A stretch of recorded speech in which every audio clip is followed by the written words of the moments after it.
All right, so you got a number of bills on the table this week in this final dash to the finish line. Do you think the government gets anywhere on housing without a plan B, as Claire O'Neill indicated earlier today?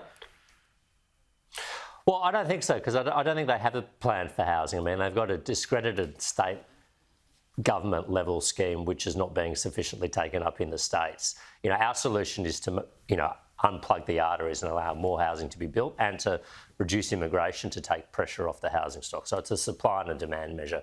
What we've got from this government is tokenistic, and it's not surprising that both ourselves but also other political parties in the parliament are opposed to it.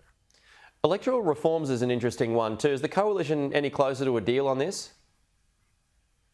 Look, these are the subject of, quite intense negotiations, but I think, at least certainly I do in principle, I support the idea that big money, big cheques should not be able to influence political outcomes in Australia. And I think the challenge for us with Labor is to reach an outcome which ensures neither side is disadvantaged unduly, but that helps get big money out of politics. And I think that's the art of the negotiation right now. How much do you think that would kneecap the Teals?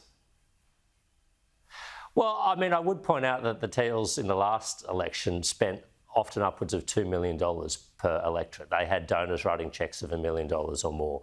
And I think they bought some legitimacy with that. I don't think there's any doubt. I mean, they spent more in my old electorate of Wentworth, for instance, than I think had ever been spent in any federal electorate at any time in Australia. Yeah. They brought US-style big money, big advertising, big marketing campaigns to politics. And I don't think that's right. I don't think most Australians think it's right that you can buy support with money. And I think this is why the intent behind this bill is something I support.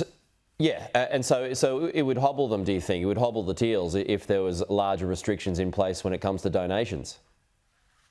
Well, I don't think it would hobble them. I think it would place them on a level playing field, to be honest. I know they're screaming about this, but I think what they do is a distortion of the political system. They've figured out how to game it, good on them, but I don't think we should be allowing it to continue. I mean, the way they've been able to marshal and direct resources, the way they act like a political party but pretend that they're not, the way they go and do the bidding of their donors, as we've seen, trying to keep them out of, AFR magazines and the like, shows that they're, very much a conventional political party. And I think they should play by the same rules of the game as we all do.